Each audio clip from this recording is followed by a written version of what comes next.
morning everyone.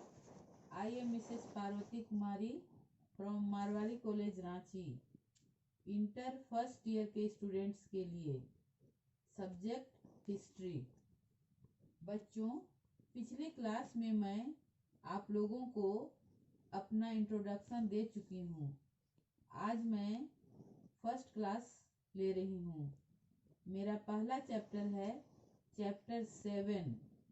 Chapter 7 में मैं आप लोगों को इस्लामी साम्राज्यों का उदय एवं धर्म युद्ध, ध्यान दीजिएगा, इस्लामी साम्राज्यों का उदय एवं धर्म युद्ध के बारे में आप लोगों को पढ़ाऊंगी।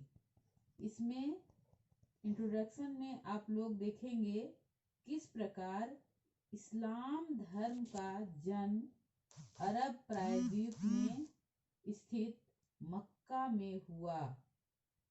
इस्लाम धर्म के संस्थापक हजरत मोहम्मद साहब का जन्म 570 ईस्वी 570 ईस्वी से मृत्यु 632 ईस्वी 632 ईस्वी में उनकी मृत्यु हुई तक की विस्तृत जानकारी हम आगे पढ़ेंगे। हजरत मोहम्मद साहब खानाबदोश अरब कबीले के बद्दू जाति के थे। बच्चों, शायद आप लोग सुने होंगे खानाबदोश किसे कहा जाता है। खानाबदोश जिसका अपना कोई स्थायी निवास स्थान नहीं होता, जिसका अपना कोई स्थायी निवास स्थान नहीं होता, वे एक स्थान से दूसरे स्थान घूम घूम कर जीवन यापन करते हैं। उन्हें खानाबदोश कहा जाता है। जैसे बंजारा, ये बंजारा जाति किसी स्थान पर स्थायी नहीं रहते। कुछ दिन एक स्थान पर जीवन यापन करने के बाद फिर वे दूसरे स्थान पर चले जाते हैं। उसे ही खानाबदोश कहा जाता है।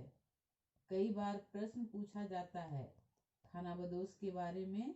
ये भी प्रश्न पूछा जाता है कि मोहम्मद साहब किस जाति के थे। तो बच्चों ध्यान दीजिएगा, मोहम्मद साहब बद्दू जाति के थे।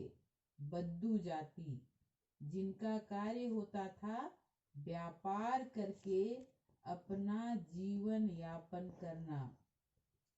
अरब प्रायद्वीप में मक्का सहित अन्य नगरीय क्षेत्रों में रहने वाले लोग मूलतः बद्दू नस्ल के थे। इस्लाम का जन्म स्थान वस्तुतः एक विशाल रेगिस्तान के हाशिए पर स्थित था। रेगिस्तान जहाँ बालू ही बालू होता है। रेगिस्तान की जानलेवा दशाओं के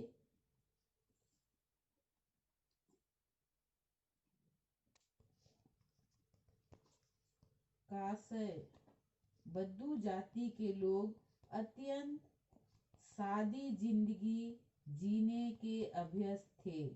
उनका भोजन अत्यंत सादा था, जिसमें खजूर और आटे की बनी कोई चीज या भुनी मकई की बाली शामिल होती थी।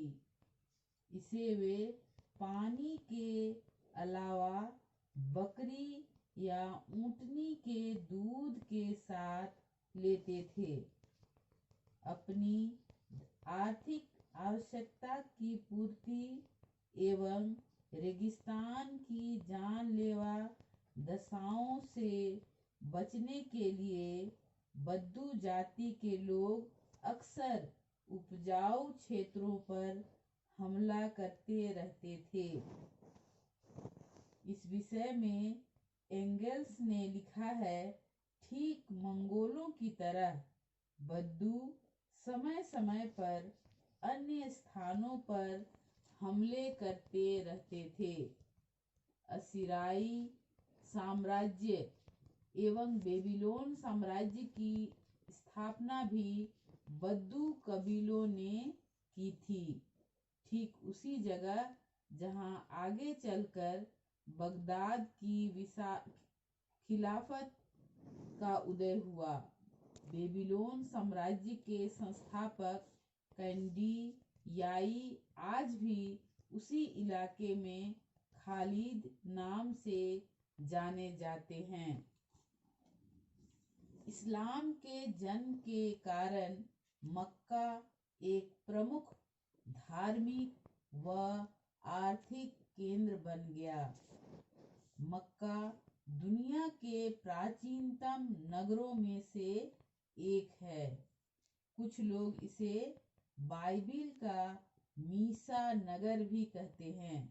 ध्यान दीजिएगा, कुछ लोग इसे बाइबिल का मीसा नगर भी कहते हैं, मक्का शहर को। मैं आप लोगों को इम्पोर्टेंट प्रश्न भी बता रही हूँ, आप लोग ध्यान से इसको सुनिएगा और अपने नोट कॉपी पर लिखिएगा। आप लोग इसको अच्छी तरह नोट कर लें। ऑब्जेक्टिव प्रश्न है, पहला प्रश्न है, मोहम्मद साहब का जन्म कब हुआ? बहुत ही इम्पोर्टेंट प्रश्न है, इसको नोट कर लीजिए। मोहम्मद साहब का जन्म कब हुआ? तो बच्चों, मोहम्मद साहब का जन्म 570 ईस्वी में हुआ था। अगला प्रश्न है, मोहम्मद साहब किस जाति के थे? ये भी प्रश्न बहुत ही इम्पोर्टेंट है। मोहम्मद साहब किस जाति के थे? आंसर है बद्दू जाति के। अगला प्रश्न है, इस्लाम का जन्म स्थान कहाँ है? ध्यान दीजिएगा, इस्लाम का जन्म स्थान कहाँ है? आंसर होगा मक्का। अगला प्रश्न है, इस्लाम धर्म के संस्थापक कौन थे? इस्लाम धर्म के संस्थापक कौन थे? आंसर होगा हजरत मोहम्मद साहब। पांचवा प्रश्न है, बद्दू जातियों का भोजन क्या क्या होता था? बद्दू जातियों का भोजन क्या क्या होता था? आंसर है खजूर, आटे की बनी चीज, भुनी हुई मकई की बाली इत्यादि। खजूर, आटे की बनी चीज, भुनी हुई मकई की